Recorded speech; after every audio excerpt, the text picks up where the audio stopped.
What is going on YouTube? So if you watched my previous video, we got the Maxxecu on OneBet S2K. We were on Max, and I have been driving around getting her dialed in a little bit. I will take you guys along for some car rides here. Can't today, it's absolutely raining right now, but I just want to go over, this video is basically going to be like why I went Max and some of the capabilities of Max. So the first thing I want to show you guys, which is really freaking cool. Right here, guys. This is some of the coolest stuff ever. So this is called their M Dash. What this does is you can completely customize everything on there. So when I turn the car on, and eventually I'm gonna have this off to my right. I'll show you guys here in a minute where that's gonna be, but you turn the car on, as you can see it connected. Right now, as you can see, my AFR is warming up, but we have everything on there that we need. And I have two different displays. This is more of my street cruise display, and then I have a second display. So this is my second display. This is more of my drag racing display. It's pretty cool. So if you look in the center there, this would be during my burnout, okay? And then whenever I switch over to race mode, my traction control will come on and my nitrous is enabled as well. So if I need nitrous, it'll be there. Switch back and forth between my fuels, 85, and some other kind of fuel. I don't know what the other fuel is. And then, yeah, so pretty awesome setup. And I can switch back and forth to the other display. This is more of my street display if I want to go on my street display. So pretty cool stuff. Eventually I'm gonna have my dash. I got one of those Modify guys that comes off the side. So this is gonna sit right here off to my right. So that way I can see what's going on, and then I'll still have my factory dash up there. It actually does fit really good up there, but I want my factory dash just to keep, you know, the factory look. And I'll have this off to the side here so I can see what's going on. But yeah, so this is really awesome. You can completely customize everything in here, your whole setup, and you can flip back and forth between the two displays. It has RPM flash. The whole screen will flash once you get towards your red line. Everything's on there. My speed. So if we go back to my race, I have all my pressures over here, and then I have like my temps, battery voltage. Pretty awesome. These guys in the middle. So these little blocks down here. One's when my fan turns on, and I actually have a switch here that I can turn my radiator fan on and off manually if I want to. These guys down here, my stage 1 launch, my stage 2 launch, and my scramble will appear. One of these guys is fan, and I forget what the other one is. Not sure, forget. But anyways, yeah, pretty awesome stuff. I'm loving the M Dash for Maxxecu. All right, so we're gonna dive in here, setting stuff up. So engine settings, of course, you wanna make sure all your settings are correct. The size of your motor is very important for the VE.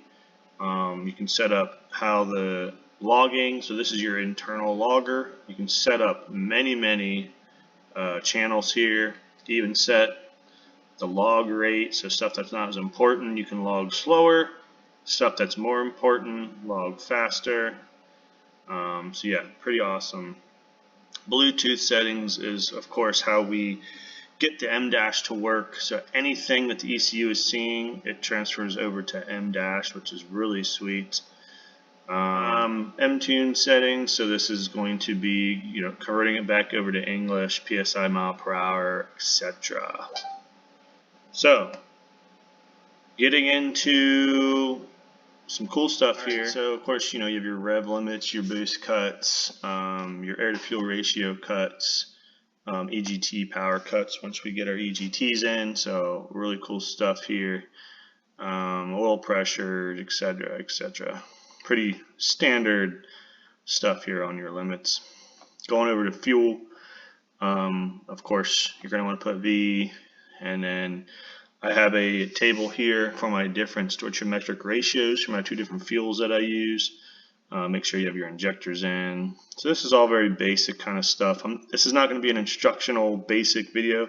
I kind of want to show you guys really cool stuff that you can do and set up for this. So you know, you have your Lambia controls.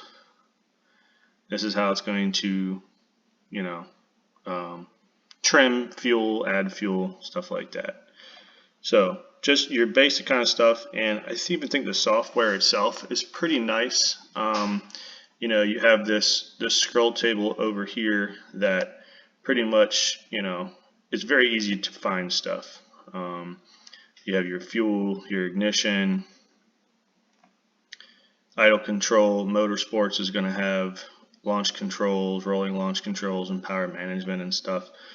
A whole thing of nitrous, how to set all your nitrous up, how to set up your wheel speed sensors, speed and gear. If you have a CAN gauge, you'll go into your CAN bus, set up your CAN gauge. The advanced is where it gets really cool. Let me go in here real quick and show you guys a little bit. You can set up your custom tables if you wish. And the real magic happens right here in internal outputs. As you can see, I have all my internal outputs set up. So what internal output does, essentially you set up custom conditions to turn something on. So let's go over the trans brake real quick. So I have my trans brake button. It is in analog input 2, which if you go down to your inputs and your analog inputs, here is what is on your inputs, and you'll name them. So these are all your buttons or your sensors. So as you can see, my analog input 2 is my trans brake button. You can name them. It's digital input, and this one automatically has a 2.5K pull-up resistor on it. These both have the pull-ups, the temps. The rest of these guys do not. And if you want a on and off kind of ground switch, you're going to have to wire in a resistor, a pull-up resistor. Like on my bump, I do have a pull-up resistor in order to get it to see the 5-volt reference. But let's go back up here to our trans brake, and I'll show you guys how this all works. So once my trans brake button is pushed, you can change these to different parameters as well. So I want it equal to the 0 and the 1 means it's on or off. 0 means it is on, and this will switch to active. And then I have that I need to be less than 10 miles an hour, so this will go active. Once both these conditions are met, the input to control is the trans brake hold button. And once the trans brake hold button is selected, it will turn on your output of your trans brake. So as you can see here, hold control for the trans brake is to use the trans brake hold button input. So once I have that activated, it will send a signal to the output and it will turn my solenoid on for my trans brake. This is also where you set up your creep if you have a bump button. So creep button, which I do have set up. This is how you adjust your creep. You can creep or you can bump. I'm still messing with the settings on this, but since we're here, we'll just take a look at this. So my bump button is on analog input 8, where I set it up here. Again, I do have a pull-up resistor on this in order for it to see 5 volts. And then my custom internal output settings for bump is I need to be less than 5 miles an hour, and my bump button, analog input 8, needs to be selected. As you can see down here, you have to select your input function, which is trans brake, bump, and creep button. This is what controls whatever you want. You don't have to select this because you can use your IO3 as just a condition marker for another input. So you can assign anything to this internal output 3. So you can say once these are met and launch stage 1 is met, both of these are met, you can say turn on something else. So it's very customizable. This stuff is really, really cool. Let's just go over some of my IO. So I have my scramble set up. And what's really cool is that since the ECU controls the trans brake output, I can make any condition I want off of the trans brake button. So my trans brake works my trans brake here, it works my trans brake button works my scramble here, and my trans brake also works my nitrous, which is here. This is all set up on my trans brake button. I just have to make sure that my conditions don't interfere with each other and that everything works. So, for instance, my nitrous button, I need to be going greater than 15 miles an hour before my nitrous actually comes on. My trans brake button must be activated, so I'll be pushing my trans brake button. And once I'm above 60 miles an hour, my nitrous will turn off. I also have it set to nitrous has to be enabled as well. So why I did that was because I only really use nitrous if I need nitrous to come off the line a little harder. Say it's a good surface, I will use nitrous to spool the turbo up faster. So I will be hitting the button here. But after 60 miles an hour, I don't really use nitrous. At that point, I would just go over to boost. And that's where I have my scramble set up.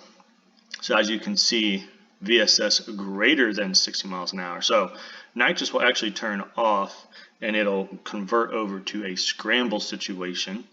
Okay, again, trans brake button activated. And this will turn on my scramble. As you can see, this is going to be a good example. I don't have an input function for scramble. But what I do is I take IO4 and we'll jump over to boost control. And as you can see down here, I have an extra table set up. This is my scramble table. And as you can see, I have IO4, which is my scramble button, as my access. Okay, so 0 and 1, scramble's off, scramble's on. When scramble is on, it will target this PSI extra on top of my map. So this compiles on top. So if I want to see 10 pounds of boost, and then I hit scramble, it'll be 18 pounds of boost. So pretty awesome stuff. I was never able to do this before, but having the Maxxecu, such a powerful tool, my scramble button works several different conditions, which is really nice. Another really cool thing is my launch. So before, I basically just had a two-step that I had to just come on the two-step and it would build whatever boost at whatever RPM. Well, now I can actually separate RPM and boost. And how do I do that? So my stage 1 will activate. Okay, so trans brake button is on, which means my trans brake solenoid is also on, holding the car. And condition B, which means it's less than 5 miles an hour. We're going to jump over here to our launch control configuration. And I have it set up on a dual stage launch control. So what does that mean? That means that I have two different stages that will activate.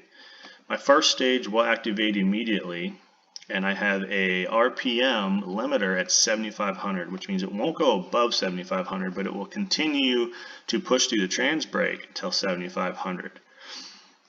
Why do I want to do that? Well, I need to get the RPM up to build the boost that I need. The boost that I need will be whatever boost I have set here at 0 miles an hour, and say I want 10 pounds. So, let's go back to launch control. I want 10 pounds. The motor will continue to climb until it sees 10 pounds of boost. And then my stage 2 activates. So again, stage 2 will already be active. This is my trans brake button, and I will be going less than 5 miles an hour on my wheel speed. Here's where the cool part is. Condition B, boost pressure error. That means whatever the error is from the target. Okay, that means that, and this is going to be less than 0 error. So this will reach 10 pounds of boost. Once it sees 10 pounds of boost, this will go active and it will trigger my stage 2 launch control.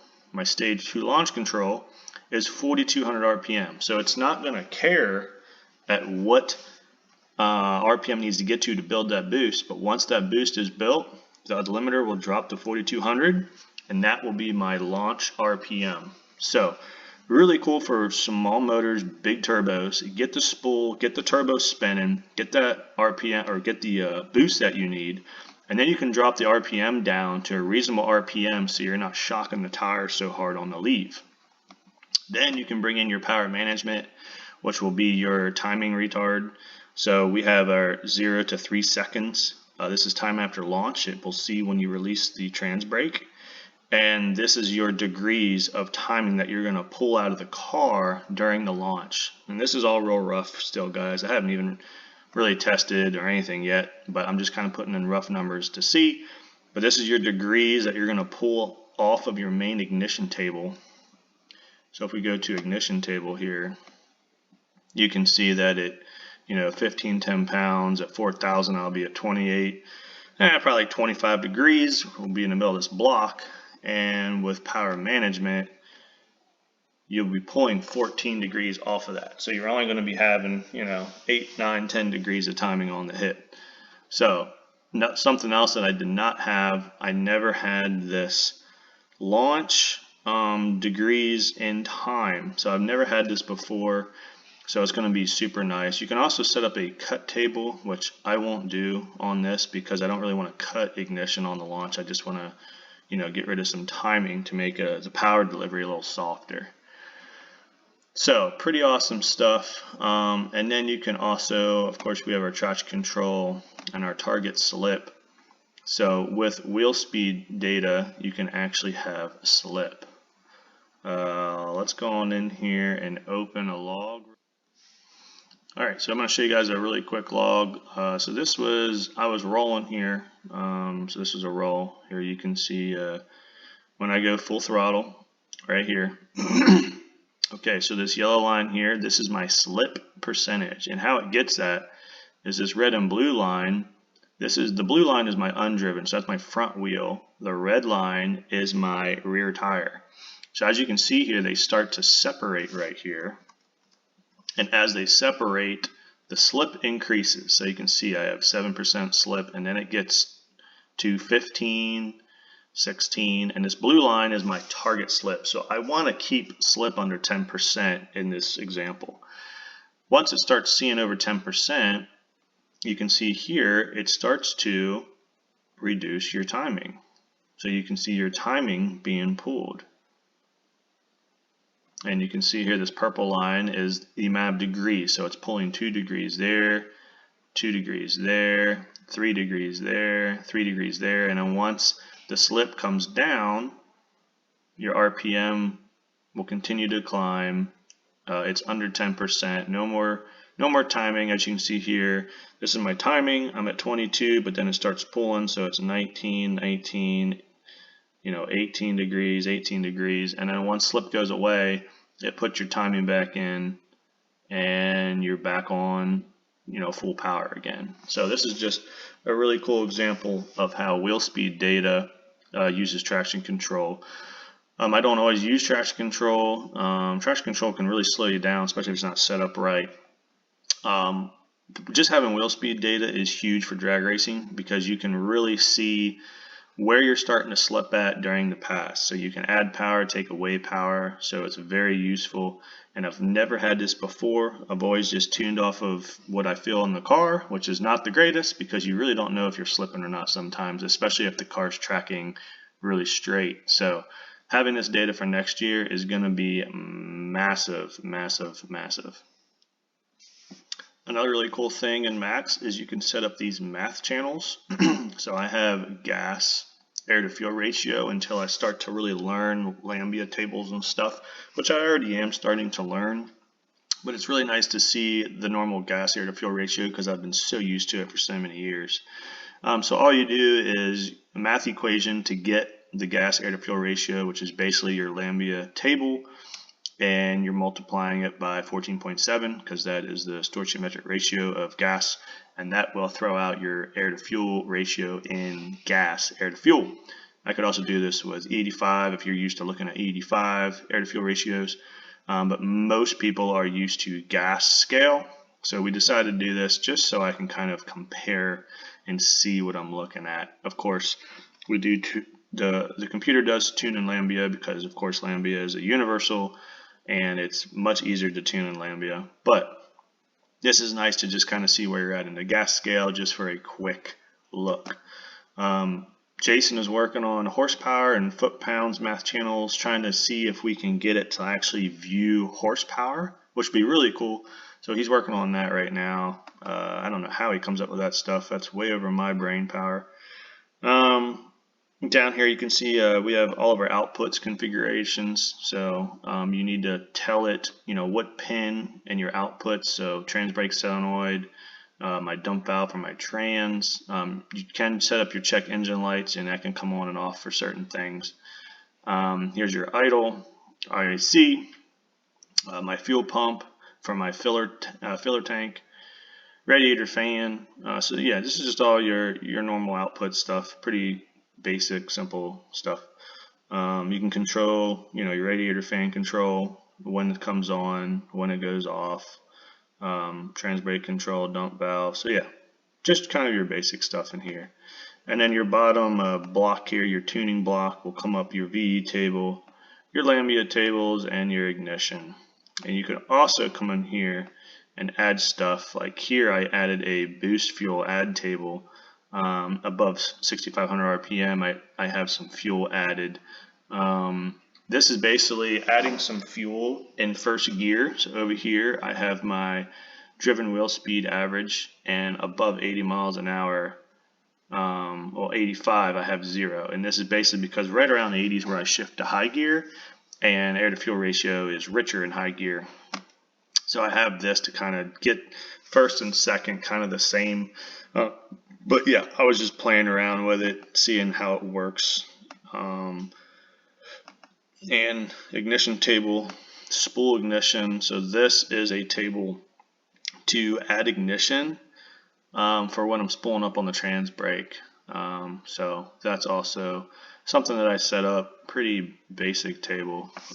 Throttle position, how much it's pulling and how much it's giving back. So pretty basic stuff.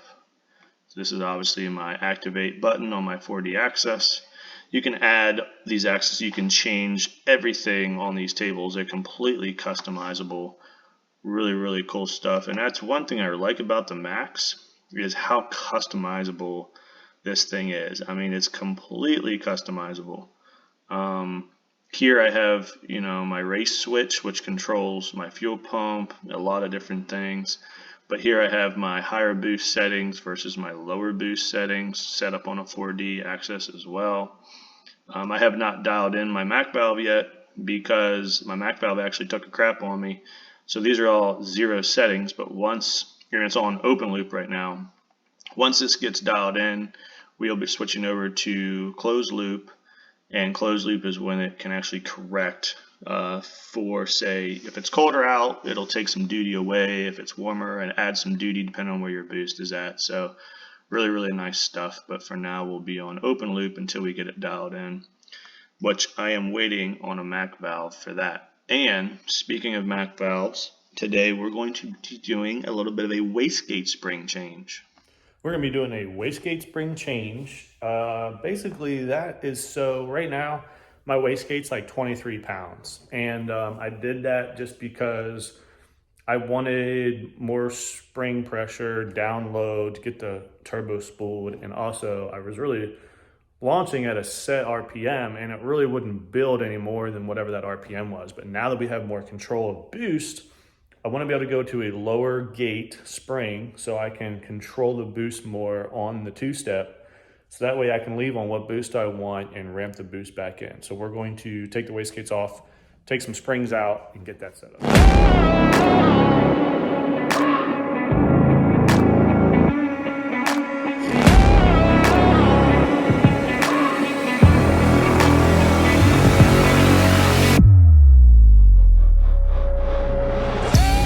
So this wastegate, that's not good. We got something loose in there, and I just redid these and put Loctite on those screws on the inside. So obviously something is loose again, which is not good. So we're going to go ahead and, of course, we're already taking them apart. didn't think we were going to have loose stuff in there already, but we do.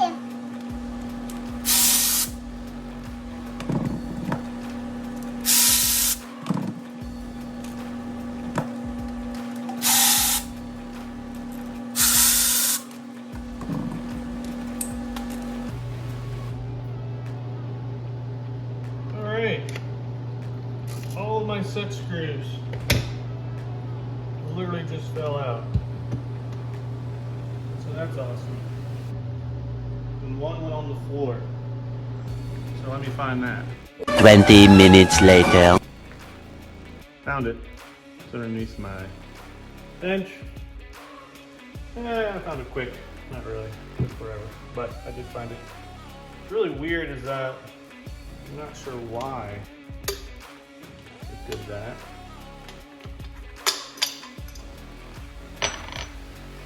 These don't have, yeah, I don't know why it did that. Just came loose, so we're going to throw Loctite on this because this is something that you really don't take apart. So just a little dab of blue Loctite.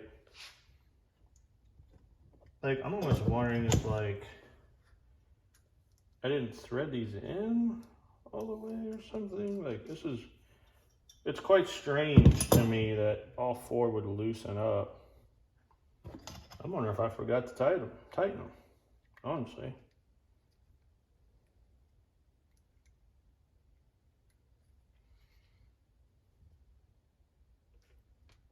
And honestly, they're kind of beat up. I'm wondering if they're even going to thread in.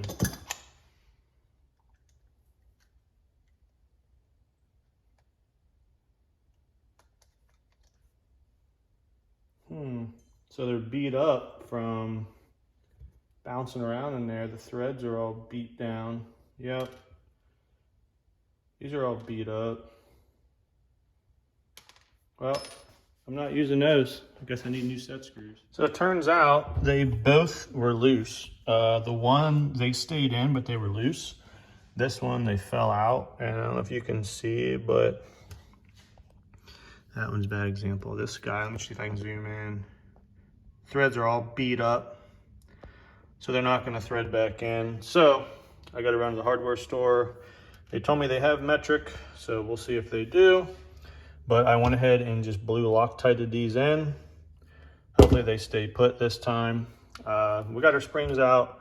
We're gonna go ahead and remove one spring and see what just a black big spring will do for us. But we gotta run to the hardware store, get some set screws. All right, got some new set screws. We got our wastegates back together. They are good to go. So we're going to take it out. We're gonna see what wastegate pressure is and come back and let you know how it went. All right, so wastegate is set right around 13, 14 pounds. So that's just what it will make at minimum, which is pretty reasonable. So now we're gonna have to go out. We're gonna have to get the MAC valve dialed in. We got our new MAC valve on now too. And once we get it all dialed in, we're gonna be able to change our boost levels anywhere from 14 all the way up to 60. Hopefully that's a 3-port will do that. I don't really know if a 3-port will do that with such a low spring. Typically it's 1.5 times your spring rate. So if I'm sitting at 14, it'd be like 30, mid 30s, high 30s, maybe. We're actually gonna need a lot more than, yeah. We need a lot more than that. So we're just going to have to see where that gets us.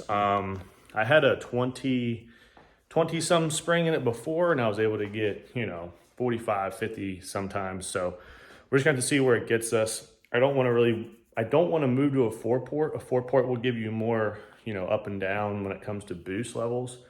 But I don't really want to go that route because the 3-ports are just a lot more stable. But anyways, that'll be on the next video. We will dive a little bit more into the Maxxecu, show you guys a little bit more settings that I have set up for the car. I'll pretty much do it for this video. On the next video, I'm gonna show you guys some more Maxxecu stuff. We'll get into a little bit on boost control and stuff like that. I also am going to have my reinstall head gasket video coming up, so be on the lookout for that as well. and I might have some pulls, first person view pulls of the new Mac valve and the new setup. So stay tuned for that, guys. Again, appreciate it. Comment, like, subscribe if you like what you're watching. I will catch you guys in the next video. See you.